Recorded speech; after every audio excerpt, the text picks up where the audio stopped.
Namastê, sou o Mestre Aleph e no Dúvidas Frequentes de hoje vamos falar do assunto mais recorrente de todos. Shintoísmo e cristianismo. São compatíveis? Bom, o grande mal da internet é que as pessoas leem e entendem que é verdade o que leem sem fazer pesquisas diretas, ou seja, sem ir às fontes, né? A internet é maravilhosa, né? Possibilita contato e aquisição rápida de conhecimento, mas nem sempre esse conhecimento é de boa qualidade. O problema é que as pessoas pensam que é. Então hoje em dia todo mundo acha que é especialista em tudo. E as pessoas não sabem nem o que é cristianismo, muito menos o que é shintoísmo, mas pensam que sabem. Aí elas escrevem asneiras, né? Falam bobagens, querem discutir e tudo mais. Primeiro ponto é que quando a gente diz se shintoísmo e cristianismo são compatíveis, antes de falar sobre o shintoísmo, a gente tem que pensar o que é o cristianismo. O que você pensa em que é o cristianismo? Quando eu falo de cristianismo, o que vem na tua mente? Então a gente tem que ver a situação do Brasil. O Brasil está numa corrida de pastores para transformar o Brasil numa nação evangélica. Ok? Esses caras têm poder, influência política, dinheiro e acesso e controle da mídia. Então esses caras estão varrendo o Brasil para que haja um número imenso de evangélicos. Então, sem perceber, quando você pensa em cristianismo, você pensa na versão evangélica do cristianismo. Cara, o que é a versão evangélica do cristianismo, né? A igreja evangélica é um mercadão, né? Religião fácil, que você chega sem ter que aprender nada. Você chegou lá, você aprendeu meia dúzia de jargões, você repete esses jargões tranquilo, você é evangélico. Se você chegar lá, você é um alcoólatra, ou foi traficante, ou sei lá, você foi assassino, né? Você chegou lá, Jesus te perdoou, parece que você está mais capacitado do que aquele cara que não barbarizou muito. Eu estou falando do que eu vi. E do que muita gente que está vendo o vídeo viu também. Né? Chegou lá, você tem você é um cara muito ativista, né? Você chegou fazendo, limpando, você vira líder. Daqui a pouco você é obreiro, ou diácono, né? Dependendo da denominação, daqui a pouco você é pastor, bispo. Né? Tem igrejas que não são assim, mas essas são a minoria. São as igrejas, né, históricas, né? As batistas mais tradicionais, as presbiterianas, né? Mas a maioria das igrejas são assim. Então elas crescem muito rápido, com gente totalmente despreparada que pensa que é o pica, né? Que é o líder e que ele, o cara sabe nada da Bíblia, não sabe nada da teologia, não teve experiência nenhuma com Deus, o cara parou de fumar maconha. E daí, né, mano? Né? O cara bebe menos, ele toma um porre uma vez por mês, não é mais toda semana. Mas de repente a mamãe tem dinheiro, né? De repente um uso equivocado de um texto bíblico. Paulo diz que onde abundou o pecado, superabundou a graça. Isso não tem a ver com indivíduos. Essa é uma referência à humanidade. Que onde abundou o pecado da humanidade, superabundou graça. Não quer dizer que porque você foi um safado, salafrário, filho da puta, você chegou na igreja a ser mais santo que o outro. Isso é um conceito maluco. Mas é um conceito que não é declarado, mas que é praticado nas igrejas. Para você contar testemunho, você tem que ter sido fudido, mano. Você tem que ser um cara arregaçado. Aí você vai lá, conta o testemunho, ai, que coisa incrível. Ai, eu dei pro cachorro, eu dei pro meu irmão. Nossa, essa pessoa é muito espiritual. Deus fez uma grande obra na vida dele. Coisa de louco. Aí o cara sai de lá achando que ele é alguma coisa. Aí ele vai abre outra igreja. Que vai juntar um monte de gente que acha que é alguma coisa, aí vai virar um líder lá porque o cara tem dinheiro, blá, blá, blá. Repete. Então vai essa cisão que vai espalhando igrejas com essa mentalidade pelo Brasil. Então as ideias desses caras também se espalham. E faz as pessoas pensarem que o cristianismo é uma religião da Bíblia. Não é. A Bíblia é posterior ao cristianismo. A Bíblia só foi ser exaltada a quase que um Deus na Reforma Protestante.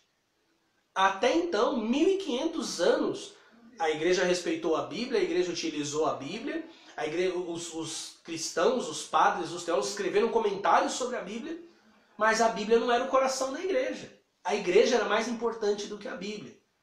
A igreja, como continuação da encarnação de Cristo, era mais importante do que a Bíblia. Então, daí nasce essa maluquice, né? De você querer comprovar tudo a partir da Bíblia, né? Você querer tomar toda a decisão a partir da Bíblia. Aí você tá ferrado na Bíblia, você vai com a caixinha de promessas. Você já viu esse negócio?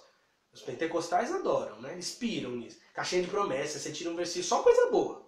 Né? Só coisa maravilhosa. Como se a Bíblia fosse só cheia de coisa maravilhosa. Tem muito mais promessa de maldição do que de bênção, viu? Você que é evangélico e que vai pegar, a Bíblia tem 8.000 promessas. Primeiro que não são 8.000. Quase 8.000, mas não são 8.000. Não, e eu vou reivindicar todas as 8.000. Cara, mais da metade são maldições. Você quer? Você quer ter lepra? Você quer o céu fechado? Você quer ter hemorroida? Você quer, sei lá, mano, você quer comer a carne dos teus filhos? São promessas bíblicas. As pessoas não sabem o que falam. Porque os líderes não sabem o que falam também. Né? Bom, ok, esse não é nem o assunto, né? Mas essa versão do cristianismo ela está muito presente em programas de TV, né? Em toda esquina tem uma igreja, você pensa que isso é cristianismo. Não é. Né? A tradição católica e ortodoxa oriental, elas são muito mais cristianismo. Quando você olha para dentro dessas tradições, você encontra a grande semelhança entre o cristianismo, historicamente ligado a Jesus, e o shintoísmo. Espera que daqui a pouco eu faça as conexões. Vamos falar do shintoísmo agora. Não dá para descrever shintoísmo em um vídeo curto como esse. Eu estou, pouco a pouco, falando sobre o shintoísmo. Já fiz um vídeo sobre o Kojiki, farei outros. Né? Pretendo legendar um documentário japonês, um programa japonês que fala sobre esse assunto para postar aqui no canal. Só preciso de tempo, né? Colocar todas as coisas em ordem para fazer isso. Mas outro grande obstáculo, e geralmente as pessoas falam isso, as pessoas associam o shintoísmo a nacionalismo e dizem, não, o shintoísmo é incompatível com o cristianismo porque ele era um culto à natureza. Tem umas amebas aí falando, né, que porque ele era a religião dos kamikazes japoneses que morriam pelo imperador. Outra idiotice. Primeiro eu vou fazer um comentário que pode parecer absurdo no Brasil de hoje, mas eu preciso fazer. Qual o problema com o nacionalismo? Qual o problema de você ter orgulho do seu país? Qual o problema de você olhar para o seu país e conhecer os valores da alma do seu país e defendê-los, acreditar neles e viver imerso neles? Tem problema para as ideologias comunistas que se espalharam pelo Brasil. Tem problema para um país que não tem valores, como é o Brasil. Né? Que a gente só se une na Copa do Mundo e no Carnaval. E que se você não gosta de futebol de Carnaval, você não é brasileiro. Para essa ficção chamada Brasil, tem problema. O nacionalismo em si não tem problema. O nacionalismo não é imediatamente e necessariamente conectado a crimes. Embora regimes nacionalistas tenham cometido crimes. Mas uma coisa não tem necessariamente a ver com a outra. Segundo, as pessoas compram a história da Segunda Guerra Mundial de Hollywood. Então elas pensam que sabem por que o Japão lutou a guerra. Historicamente você divide a guerra entre Segunda Guerra Mundial e Guerra do Pacífico, que é aquela em que tem a atuação mais direta do Japão, com Pearl Harbor e depois com os bombardeios de Hiroshima e Nagasaki. As pessoas pensam que o Japão se aliou à Itália fascista e à Alemanha nazista por afinidade de ideias, e não foi. O Japão foi forçado a essa aliança. Foi uma aliança de necessidade, não ideológica. Tanto é que quando o Japão estabeleceu o regime japonês na Manchúria, em 1937 eles proibiram que os judeus fossem expulsos da Manchúria. O Japão nunca adotou, por exemplo, as teorias eugenistas de Hitler. O Japão nunca adotou as ideologias nem fascistas, nem nazistas.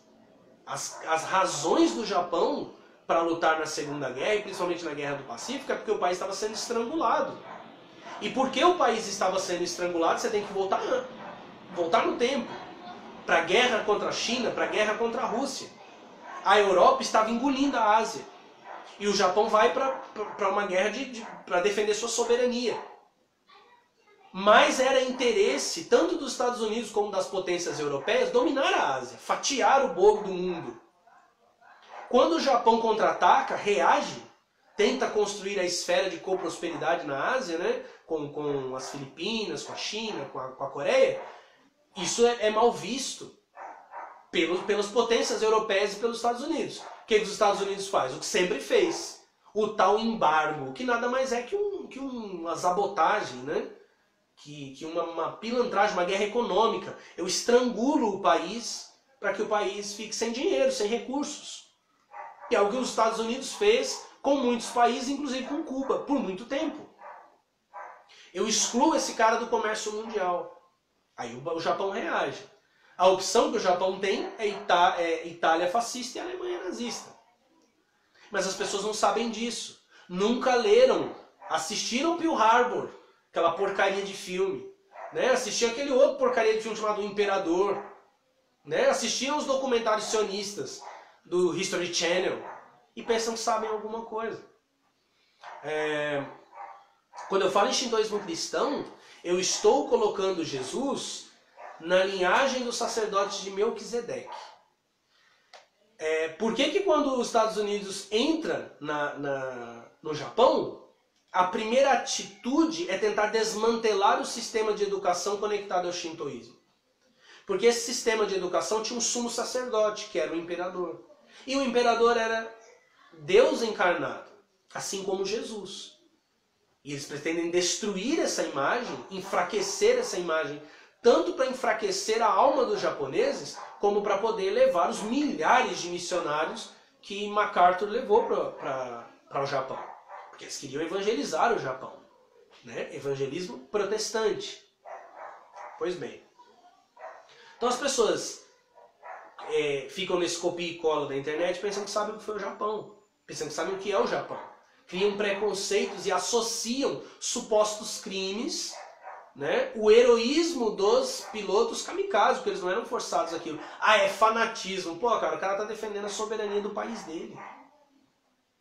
Vai pesquisar, saber quem eram esses caras, como eles viviam, que cartas eles escreveram. Cartas que inclusive viraram livros, que viraram filmes. Isso é a alma shintoísta.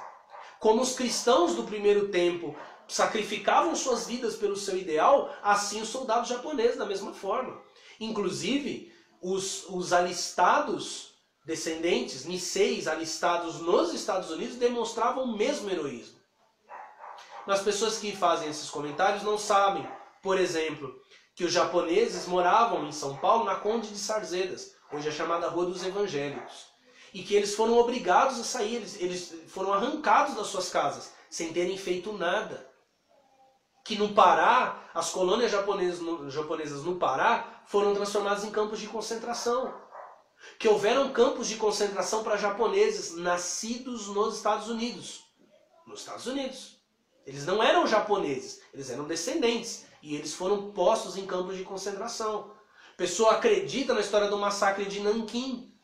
300 mil pessoas morreram quando Nanquim na época tinha 150 mil habitantes. A pessoa acredita na lenda da unidade 731. Lenda contada em 2 filmes chineses, que o governo se empenhou tanto para fazer os filmes em 1988. Aí depois a história virou verdade em 1989. Em 1988, o governo chinês rodou 2 filmes sobre essa unidade 731, que seria uma unidade de pesquisas químicas, né, de testes químicos que os japoneses teriam feito. E para dar credibilidade ao filme, o governo chinês liberou corpos, cadáveres de verdade. Então a pessoa compra essa propaganda e acha que ela é verdadeira e associa ao shintoísmo, que não tem nada a ver.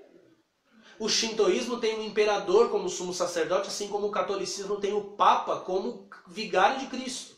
E cada igreja evangélica tem o seu pica aí, tem o seu bispo, o seu apóstolo, que ele acha que é o ungido de Deus. Mas aí tudo bem. Aí tá tranquilo. Deus fala na boca do cara, mas aí tá tranquilo. Pois bem, shintoísmo e cristianismo são compatíveis? Sim. Observa, no início da igreja, hoje você vai numa missa católica, você vai ver o sacerdote de frente para o povo. Mas anteriormente, ele ficava de costas e virado para o altar. Essa expressão, tinha até um nome para essa posição. Para o Oriente. No passado era para o Oriente mesmo. As catedrais eram construídas de modo que o altar ficasse para o Oriente. Inclusive, se acreditavam até, algumas pessoas acreditavam, que os cristãos adoravam o sol. Tertuliano fala sobre isso. Orígenes também fala. Sol, a grande deusa Amaterasu Omikami, a deusa do shintoísmo, que aparece no capítulo 12 do livro do Apocalipse. Rezavam voltados para o Oriente. Se você observar japoneses budistas, do budismo japonês, o Shingon, de Nichiren, você vai ver um oratório das pessoas voltadas para o objeto de devoção ali, todos voltados para aquele objeto sagrado de devoção, que é uma postura muito semelhante. No Japão, no shintoísmo, existem os yorishiro. Yorishiro são objetos suscetíveis à presença de um kami, geralmente objetos feitos pelos homens, as relíquias católicas, né? Objetos, às vezes pedaços até do corpo, de um osso, de um santo, que continuam com a presença divina atuando neles. No catolicismo você tem a indulgência e o sacramento da confissão, né, que é acompanhado da penitência. A penitência e a indulgência não são para perdoar pecados. A penitência e a indulgência são para consertar os efeitos do pecado. No shintoísmo você tem o misogi e o harai, que são ritos justamente com essa função. Eliminar as máculas para que a vida siga o seu curso natural. Você tem os santos cristãos, que toda a literatura cristã diz que eles são deuses por participação com Jesus Cristo. E eu vou fazer muitos vídeos para falar sobre isso ainda. Os santos cristãos não são deuses por si mesmos. E você não precisa se preocupar se você tem devoção a um santo e não tem pelo outro. Porque quando você está praticando a devoção a um santo, você está reverenciando todo o corpo de Cristo e o próprio Cristo. O shintoísmo da mesma forma. Cada kami é chamado kami-sama. E o conjunto dos kami são kami-sama também. E quando você vai a um templo e ora a um kami, você está orando a todos os kami por meio daquele. Existe o purgatório no catolicismo. É um lugar onde aqueles homens que foram salvos e mulheres são limpos das máculas que não foram na terra para que possam reunir-se com Deus. Dentro do budismo japonês e do shintoísmo, e quando eu digo budismo japonês, é porque é um budismo que foi influenciado pelo shintoísmo, você tem o período pós-morte de 49 ou 50 dias, no qual o espírito é purificado para então se tornar um kami da família. Existem muitas outras relações, né? A própria Eucaristia, né? Comer o corpo e beber do sangue de Jesus, ele tem uma conexão muito profunda com o omiki, né? O sake sagrado, ou mesmo com o moti consagrado, o kagami moti. Tanto na sua prática como no efeito que ele realiza, que é de uma comunhão com a divindade.